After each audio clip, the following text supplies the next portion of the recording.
Welcome to the deep dive. Today we are tackling something pretty significant. It's about finding flow and meaning, maybe even some stability in our work lives. Right. Especially when, getting back into the swing of things feels like a huge mountain to climb, maybe after a health issue or recovery or just a big life upheaval. Yeah, that daunting feeling. You can feel like work is just another source of chaos, right? Exactly. And that's what we really want to push back against today. We've pulled together some, fascinating sources, stuff on motivation, habits, even cognitive and physiological healing. A real mix. A real mix. And the mission here is to kind of synthesize all that into something practical for you, a framework almost. So not just getting a job, but making it work for you. Precisely. How do you structure your work life to really maximize engagement, to shift from that chaotic psychic entropy, that feeling of mental mess and worry? Oh, I know that feeling. We all do.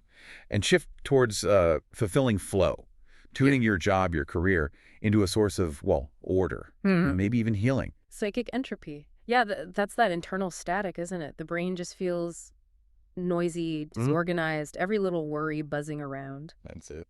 So the goal today is figuring out how work itself, the 9 to 5 or whatever it looks like for you, can actually become the antidote, a sanctuary even. That's the ambition. Let's unpack it. Maybe start with the big idea. Yeah. The power of flow. Okay, so the foundation here, it's really Mihaly Csikszentmihalyi's work. He defined flow as this optimal state of consciousness. Right, the being in the zone feeling. Exactly. But the key part, the anatomy of it, is the complete focusing of attention, total concentration on what you're doing. And it's intense. So intense, this is critical, that it literally leaves no room in your mind for anything else, any irrelevant information. So it's not just being busy, it's cognitive exclusion. Like your brain's bandwidth is totally full. You got it. If your attention is completely absorbed, say you're meeting a high challenge with high skill, your working memory is maxed out. No spare capacity. None. No leftover processing power for anxieties or self-doubt or those random thoughts that create that entropy. Ah, okay. Think of working memory like a small stage. Flow demands every actor be on that stage, performing one complex play. Okay. If a worry tries to sneak on stage, there's just no space. It gets bounced. And that's the huge contrast between flow and just ordinary life. And what does that contrast feel like day to day? Well, in ordinary life, a lot of jobs, even home routines, they often lack those pressing structured demands you need for flow. Right, things might be too easy or too boring. Or the goals are fuzzy, maybe. Leads to boredom or apathy. Yeah. And that lack of clear structure, that's what invites those episodes of entropy. The mind wanders. Exactly. Unwanted worries, preoccupations, they just flood. A second your mind isn't fully gripped by something. So if I'm doing a task that's like super easy, mind-numbing, my brain gets bored, drifts off, and suddenly I'm stressing about bills or some awkward conversation. That's entropy creeping in. The task wasn't demanding enough to hog all your cognitive resources. Got it. So flow, it improves the quality of your experience because its demands, they're so clearly structured. They impose order on your consciousness. They force your mind to deal with structured information from the task, not random internal noise. And Csikszentmihalyi found other elements too, right? Like clear goals, immediate feedback. Yes, those are crucial. Clear goals, knowing what you need to do, immediate feedback, knowing how you're doing. But also, interestingly, a loss of self-consciousness. You stop worrying what others think. Oh, that's huge. And time gets weird. Hours can feel like minutes. That sounds incredibly appealing, especially, if you're weighed down by self-criticism or anxiety about the past or future. Definitely. So for someone listening, maybe navigating a rocky personal patch, achieving this psychic order through work could make work feel like a genuine sanctuary. A temporary escape, yeah. The mind is just completely consumed by the task, forgetting the unpleasant stuff for a while. It transforms work then, from maybe a burden into a psychological refuge, a place with clear rules, engaging challenges, where the inner critic shuts up because it has to. And this isn't just theory. There's good evidence. Think about studies of people in really deprived environments like prisoners. Okay. The ones who cope best often have their time structured by some absorbing activity, a pastime, a game, something demanding focus. It shows that structured, challenging activity is like a lifeline for keeping your mind intact. Yeah. It fights that psychological deprivation. So it's not just about being busy, it's about being engrossed in something that hits those flow criteria. Exactly. That reframes the whole return to work thing. Less obligation, more Therapeutic necessity, maybe. Could be, but you can't just wait for flow to happen, right? You need structure to clear the path. Which brings us neatly to habits and this idea that they're paradoxical. Yeah, this is a big one. A lot of people, especially creative types, see structure and habits as like the enemy of freedom. Rules, The restrictions. straitjacket, yeah. But the sources we looked at, they argue the complete opposite. Habits don't restrict freedom. They create it. Okay, hold on. You got to unpack that. How does limiting my choices make me more free? It feels backwards. It's all about cognitive load, mental energy. By automating the basics, the fundamentals, you free up vital mental space. Decision-making power. How so? Well, every single tiny decision you make all day, what to wear, what to eat, when to start that hard task, it drains your battery, your cognitive reservoir. It's finite.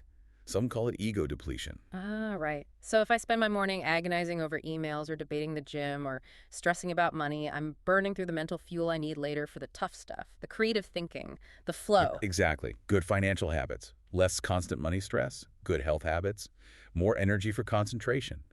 When the simple stuff runs on autopilot, you save that precious mental space for free thinking, creativity, the demanding work where flow actually happens. Okay, I see. Automate the basics to free up resources for the complex. You got The freedom is tangible then. Less guilt, less deliberation, more brain power. So how do we build those crucial habits? You mentioned temptation bundling, making chores irresistible. Yeah, temptation bundling. It's a neat strategy from behavioral economics. You basically connect a need, the work task you should do, maybe dread doing, Like cold calling clients. Ugh. right, with a want, something you already enjoy, maybe even feel a bit guilty about indulging in. Like scrolling through social media? Could be. The absolute rule is you only get to do the want while you are doing the need, or sometimes immediately after as a direct reward. Give us some work examples. Okay, say you hate doing detailed expense reports. That's the need. But you love listening to a specific podcast or maybe watching trashy TV. That's the want. Right. The rule. I only get to listen to that podcast while I'm inputting receipts, or I only watch my show while sorting these files. Or maybe after I make those 3 dreaded client calls then I get 5 minutes to check ESPN want. Exactly. The task becomes the gatekeeper to the pleasure. It's the key that unlocks the reward. That's clever. It reframes the chore. But Yeah. let's be real. What if the want is just too tempting or the need is too painful? What stops someone from just, breaking the rule, giving themselves a reward anyway? Where's the discipline come from? Yeah, that's the challenge. Part of it is the internal commitment, which ties into cognitive dissonance, actually. We'll get there. Okay. But the longer-term goal with bundling is conditioning. You're trying to associate the unpleasant task with the immediate arrival of something good. Over time, the hope is you almost start looking forward to the need because it guarantees the want. You're changing how the task feels. Changing its emotional flavor. Okay. And that commitment, that structure, it's vital when making big changes, right? Like starting a new job after a break. That's where this cognitive dissonance thing comes in strongly. Absolutely. Leon Festinger's theory. Any major life change, like starting demanding work again, creates this internal discomfort, a clash. A clash between what? Between your old ways of thinking, your old behaviors, how you used to see yourself, Yeah. and this new challenging reality you're imposing. So if you're going back to work after being out for a while, maybe illness or recovery, the dissonance is huge. It's the comfort of the old, low-demand way versus the effort and scariness of the new job. Exactly. And the pressure to resolve that discomfort, that dissonance, it gets stronger the more important the decision is. And a career change, that's massive. If you don't resolve it, it just eats away at you, leads to quitting early or giving up. It can become a huge psychological barrier, yeah. Sabotage. So how do we fight back? How do we use this strategically to commit to the new path? You consciously work to reduce the dissonance. One powerful way is to actively change how you think about the alternatives. You have to aggressively focus on the positives of the path you chose the new job and deliberately downplay the negatives of the path you rejected, maybe the previous inaction or the isolation that came with it. Build a strong internal argument. Totally. You essentially persuade yourself this was the right call. The effort now is worth the stability and growth I'm aiming for. So if I'm tempted to quit my challenging new role, I need to actively think, okay, this structure is good for me. It brings order. And then remind myself, remember how draining and chaotic things felt when I was idle and worrying all the time? Exactly that. You're managing your internal narrative to support your external actions. But there's a catch. a warning flag. Uh-oh. People who sense that new information might increase their dissonance. They often avoid that information. What? Like someone struggling with their new career might avoid talking to successful colleagues or avoid reading industry news because deep down they fear anything that might make them doubt their choice or highlight the effort needed. Which keeps the commitment shaky. Very. And that's why actively seeking out social support or finding people who affirm your new path, reading things that support it, it's not just nice, it's essential. It helps reduce that mental conflict. It provides proof you're on the right track. Okay, so we've got flow bringing order, habits creating freedom. Now let's get to the heart of the work itself, making sure it's rewarding enough deep down to keep us engaged.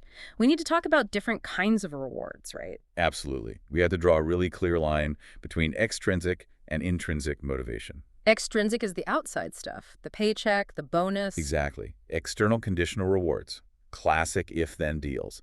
If you hit this target, then you get this bonus. They work, they're effective, but mostly for what we call algorithmic tasks. Algorithmic. Yeah. Like following a set formula, a clear path. Right. Data entry, assembly lines, anything with a straightforward process and a known solution. Follow the steps, get the result. Okay. For work that needs creativity, judgment, flexible problem solving, what some call right brain undertakings. Which is a lot of modern professional work. A lot of it. For that kind of work, extrinsic rewards, especially if-then ones, can actually be dangerous. They can stifle creativity, even reduce performance. Wait, paying someone more to be creative makes them less creative. That sounds totally wrong. Goes against everything business usually tells us. It does sound wrong, but the evidence is pretty strong. It relates to something called functional fixedness. Extrinsic rewards, particularly money, tend to narrow your focus. Narrow it how? If the reward is the main thing, you concentrate laser-like on the quickest, most obvious path to get it. You stop seeing other possibilities, lateral solutions, the creative angles. Ah. The classic example is the candle problem experiment. Remind us. Okay, people get a candle, a box of thumbtacks, and matches. Task: fix the candle to the wall so wax doesn't drip on the table. The tricky solution is to empty the tack box and tack the box to the wall as a shelf for the candle. Right, seeing the box is more than just a container. Exactly. Now, when they offer people a big cash prize for solving it fast, those people actually took longer on average than people just asked to solve it for fun. Wow. The reward narrowed their thinking. They got stuck seeing the box only as a container for tacks. Less creative flexibility. Fascinating.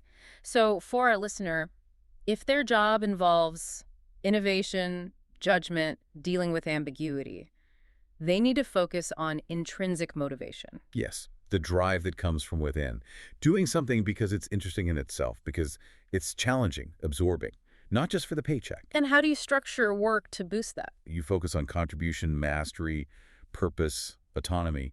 We're seeing this reflected in some newer organizational ideas, like the results-only work environment, RWE. RWE. That's the one where it doesn't matter when or where you work, just what you produce. Basically, yeah. It shifts the focus entirely away from just showing up the old butts and seats idea to actual measurable contribution results. How does that boost intrinsic value? Because it treats you like an autonomous, empowered adult. Your value is in your output, your productive use of your skills. It taps into that core psychological need to feel effective, to make a difference.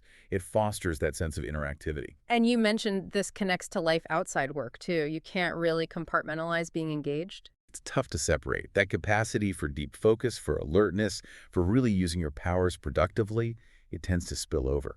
If work demands and rewards that, it can fuel your vitality across the board, your capacity for connection, even love. It combats that psychological deprivation we talked about, like the structured pastime for prisoners.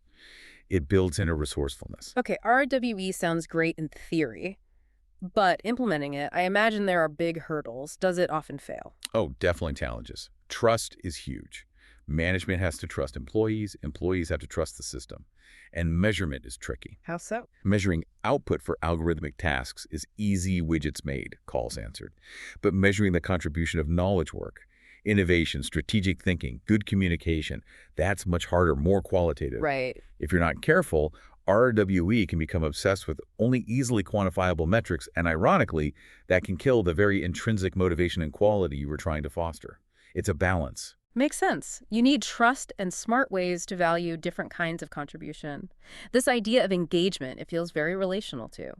Which brings us to social norms versus market norms at work. Yes, critical distinction for loyalty and going the extra mile. Market norms are purely transactional, about the money. Mm. This cask equals this pay.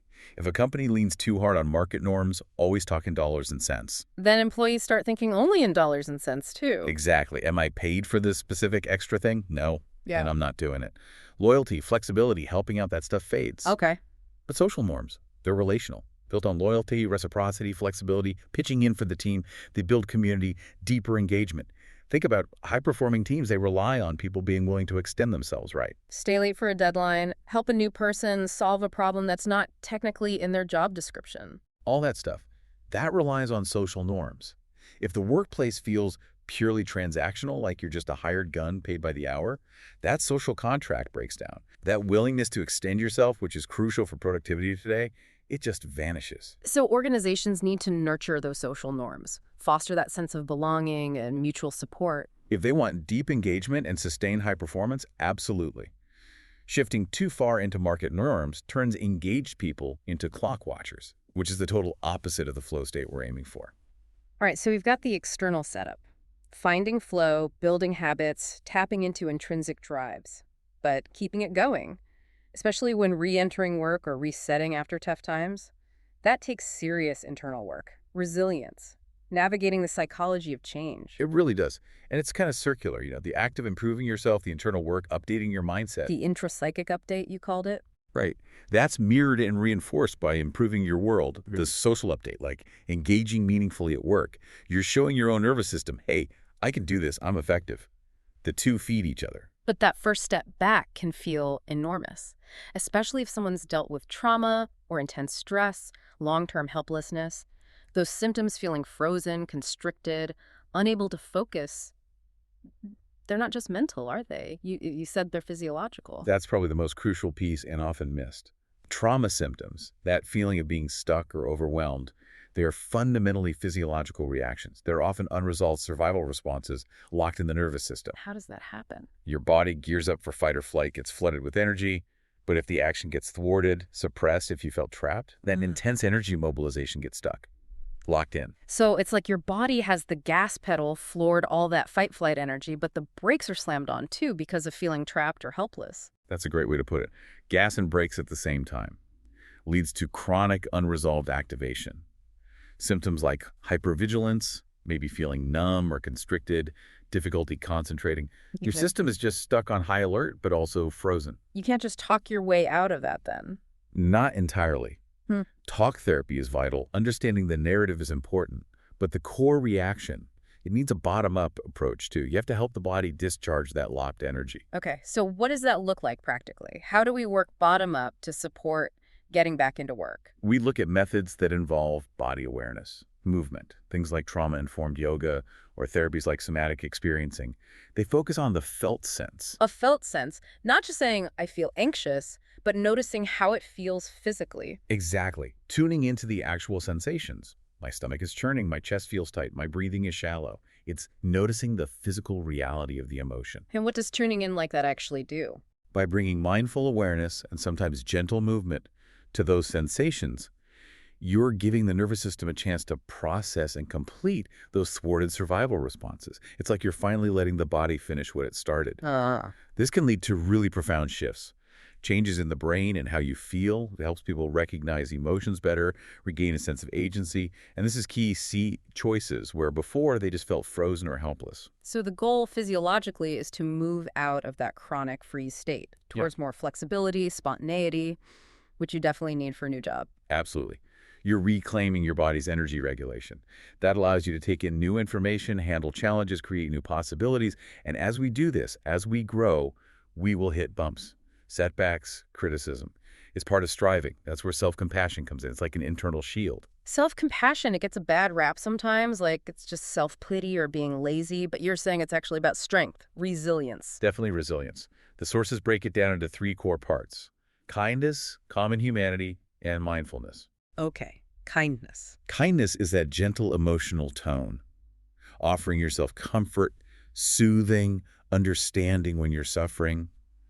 Basically, treating yourself like you'd treat a good friend going through the same thing. Instead of beating ourselves up. Right. Then there's common humanity. That fights the isolation. Exactly. It's remembering that messing up, failing, feeling pain, Hmm. it's part of being human. Everyone struggles. Hmm. When you fall short, common humanity says, this is tough, and lots of people feel this way sometimes. I'm not alone. It cuts through the shame. That feels important. And the third part, mindfulness in this context. Mindfulness here means holding the difficult feelings with awareness, acknowledging them, validating them, wow, this hurts, without immediately trying to push them away or getting totally lost in them. So not ignoring the pain, but not drowning in it either. You got it. When you're self-compassionate, your awareness isn't just the pain. It also includes your concern for the pain. It creates a bit of space. You become, in a way, bigger than the pain. You're like the loving presence holding the difficulty. That sounds patient. Like it requires not rushing. Totally. There's a saying often used, go slowly, walk farther. Trying to force healing, rush through the hard stuff, often backfires. Self-compassion encourages patience with your own process. Which links to the last big internal barrier of perfectionism. We need to separate that from just health takes driving, right? Oh, absolutely. Critical distinction. Perfectionism is really dangerous. It's fundamentally other-focused. Other-focused. Yeah, the core question is always, what will they think of me if I'm not perfect? What if they see my flaws? Your entire self-worth feels like it's on the line with every single task. Which makes failure terrifying. Utterly terrifying. And that often leads to life paralysis. Yeah. Avoiding risks, missing opportunities, procrastinating because you're scared to release anything imperfect. Okay, so how is healthy striving different? Healthy striving is self-focused. The question is, how can I improve? How can I learn from this? How can I grow? It accepts imperfection as normal, as part of the process. Failure isn't a catastrophe, it's feedback, information for getting better. And self-compassion helps make that shift. Big time. By internalizing kindness and common humanity, you accept that imperfection is okay. It frees you up to engage in that healthy, self-focused striving instead of getting paralyzed by other-focused perfectionism. Hashtag tag outro. Wow, okay, that really ties it all together. We've covered a lot of ground building a framework for making work for us, especially after disruption. Yeah, we've seen how slow can bring that psychic order, quiet the noise, how habits can paradoxically create freedom by automating the basics. How tapping into intrinsic drives fuels meaning and vitality, and how self-compassion gives us the resilience to actually stick with it through the bumps. It really highlights that transforming your work life is largely an internal game. Developing the mindset, the structure, the inner resources to engage deeply. And that brings me to one last idea, maybe a provocative thought to leave people with. Connects back to that initial anxiety. Choosing a path, especially when you're re-entering or changing things up. It's about the paradox of choice. Ah, yeah. Barry Schwartz's work. Maximizers versus satisficers. Exactly. When we're looking for a new job or a new direction, so many of us become maximizers. We feel we have to find the absolute single best possible option out there. Right. Maximizers feel compelled to research everything, evaluate every single alternative. They need to know they made the objectively optimal choice. Compared to satisficers. Satisficers have a different threshold. They have their criteria for what's good enough. Once they find an option that meets those criteria, they choose it and they stop looking. And the really counterintuitive finding, the life-changing part is Maximizers might, on paper, make slightly better decisions, sometimes maybe get a slightly higher salary or more prestigious title, but they are consistently less happy with their choices. less happy and more prone to depression and anxiety. Significantly more. Their unhappiness comes from regret, from opportunity cost. They're constantly haunted by all the options they didn't choose. What if that other job would have been even better? That thought dilutes any satisfaction they get from the path they are on. Always wondering about the road not taken. So for you listening, if you're feeling paralyzed by all the career choices, all the paths, maybe embracing the satisficer mindset could be incredibly freeing. It really could. Choosing a path that's simply good enough, one that offers enough structure, challenge, potential for flow, it dramatically lowers the emotional burden of the decision. It saves huge amounts of cognitive energy. By picking good enough and committing, you escape that tyranny of what if. You stop agonizing over missed perfection. And you can pour all that saved energy into the actual work, into finding flow, building skills, deriving satisfaction from the path you did choose, making it better through your engagement rather than always looking over your shoulder. So maybe the goal isn't the perfect job. Maybe it's finding a good enough job where you can become a flow-finding satisficer. That could be a much more sustainable and ultimately happier way to go. Food for thought. Go forth, maybe embrace good enough, free up that energy, and turn your work into that structured sanctuary. Thanks for joining us for this deep dive.